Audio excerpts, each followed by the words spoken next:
Bien-aimés dans le Seigneur, je vous salue dans le nom tout-puissant et précieux de Jésus-Christ de Nazareth. Que la paix et la grâce du Seigneur soient avec vous encore aujourd'hui. Amen. Bien-aimés dans le Seigneur, notre Dieu nous aime. Dieu est merveilleux. Alléluia. Tu penses peut-être que tu es seul, que Dieu ne te regarde pas, que Dieu te laisse souffrir. Alors tu pleures, tu te dis, j'ai donné ma vie au Seigneur. À chaque fois que j'ai un problème, il ne me relève pas. J'ai comme l'impression qu'il m'a abandonné. Mais qu'est-ce qui se passe? Est-ce que j'ai bien fait de l'accepter dans ma vie? Regarde comment je suis opprimée, je suis oppressée, personne ne fait cas de moi, mes paroles ne sont jamais considérées et pourtant je donne des bonnes idées, mais personne ne prend garde. Alors tu te plains, tu te dis peut-être que ton Dieu t'a oublié et tu restes dans ton coin. Tu te dis, mais et pourtant c'est moi qui ai réglé cette situation. C'est grâce à mon conseil, c'est grâce à mon idée et maintenant les gens m'oublient.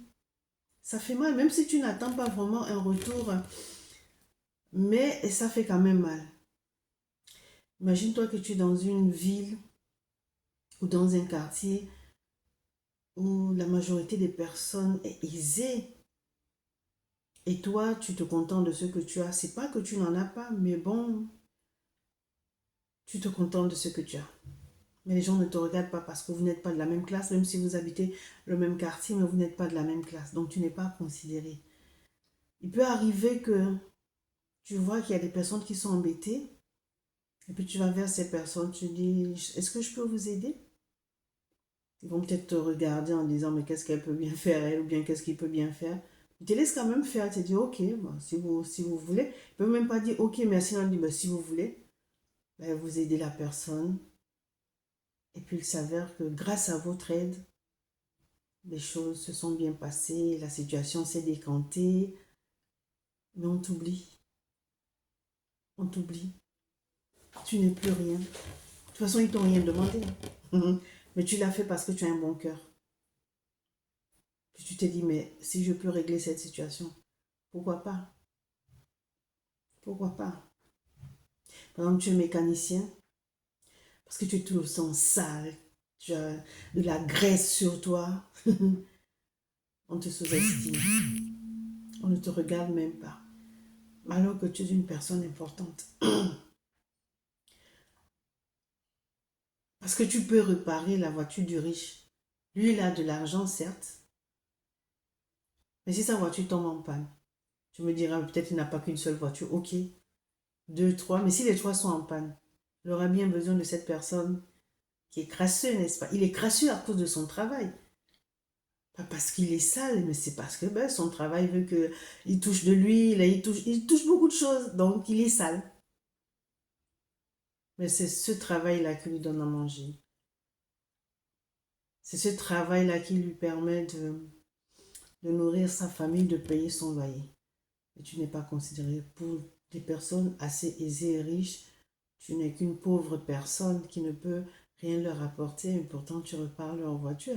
Même s'ils te payent, tu peux aussi leur dire que je n'ai pas suffisamment de temps, j'ai trop de voitures, je ne prends pas votre voiture. Vous me direz, mais il y a beaucoup de mécaniciens, mais vous savez, tout le monde n'est pas pareil. Il y a mécaniciens et mécaniciens. Vous voyez? Donc les personnes qui ne sont pas, je veux dire, socialement aisées, ne sont pas considérées. Et malheureusement, on vit ces choses. Et c'est triste. C'est triste de voir que parce que tu es pauvre, tu n'es pas une personne importante. On ne peut pas te considérer. Mais c'est quoi la définition de pauvre?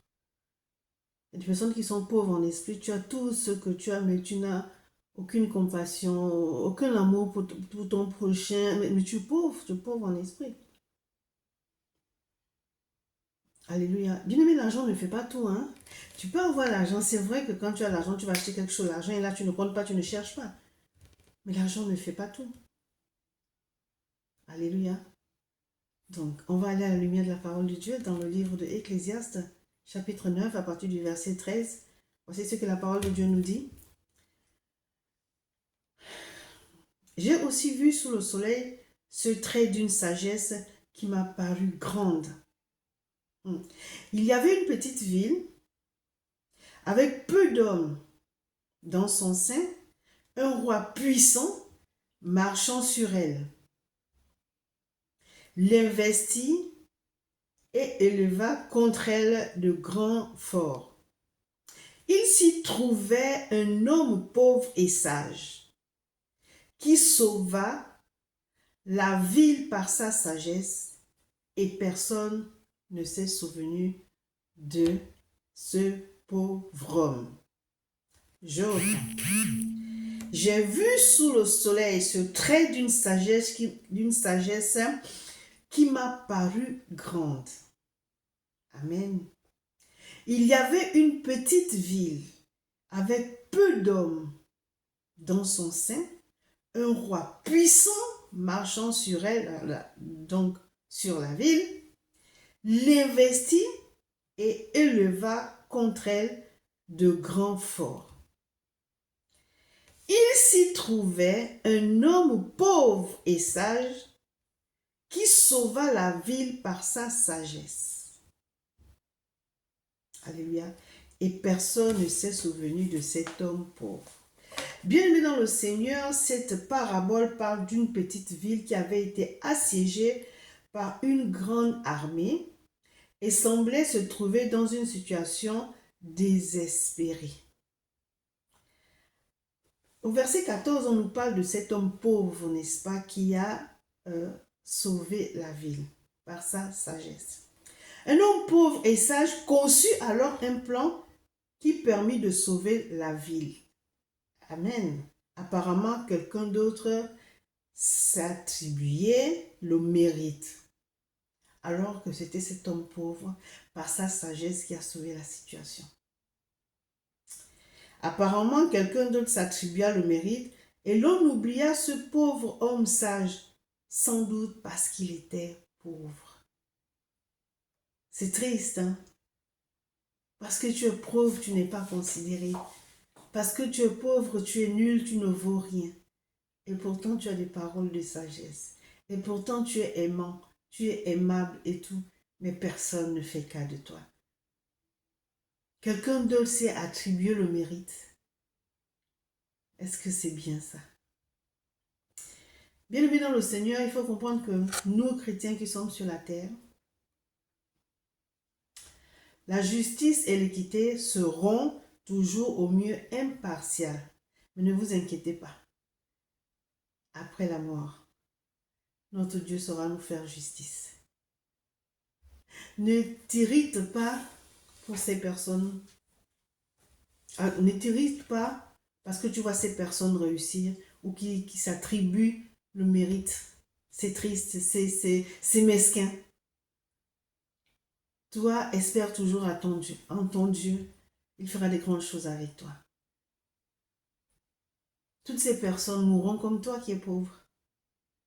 Ils ne vont pas amener toutes ces choses. Ces richesses vont rester. Ils n'ont pas du tout fait du bien étant sur la terre.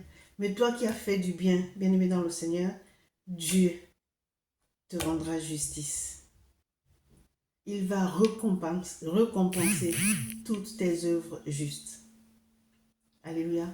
Nous vivons dans un monde où être pauvre, c'est comme si c'était une maladie, comme si c'était une gangrène.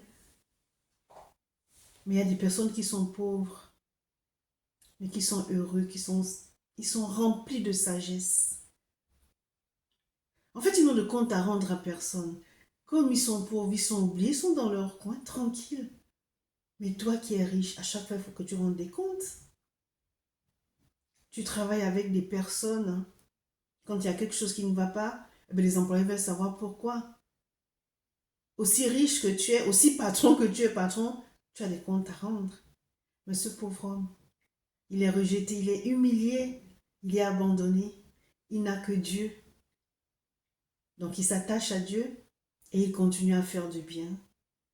Il a toujours des paroles de sagesse qui font du bien, mais d'autres personnes s'attribuent le mérite. Alléluia.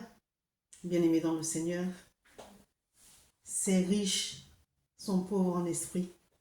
Ils ne savent pas ce que c'est que l'amour. Ils ne savent pas ce que c'est que la compassion, l'empathie, ils ne savent pas. Ils ont le regard très court. Ils ne voient pas plus loin que leur argent. Non. C'est-à-dire que eux, c'est l'argent. Tout, c'est l'argent. Tout, c'est l'argent. Mais tout ne se règle pas avec l'argent. Tout ne se règle pas avec l'argent. Ce pauvre, c'était avec une parole de sagesse. Il a conçu quelque chose qui pouvait sauver la ville. Alléluia. Ah, bien-aimé dans le Seigneur. Le monde est méchant. C'est pour ça que j'aimerais dire à quelqu'un ce soir, accroche-toi à Dieu. Il dit qu'il est le cep, nous sommes les sarments. Si nous demeurons en lui, il demeure en nous et on porte beaucoup de fruits. Car sans lui, on ne peut rien faire. Alors accroche-toi à ton Dieu qui ne va pas te décevoir. Qui, lorsque tu fais quelque chose de bien, il te félicite. Il est content. Alléluia. Alors bien-aimé dans le Seigneur, si on te rejette parce que tu es pauvre, c'est pas grave. Tu as ton Dieu qui t'aime et qui te récompensera pour le bien que tu as fait sur cette terre. Soyez bénis. Amen.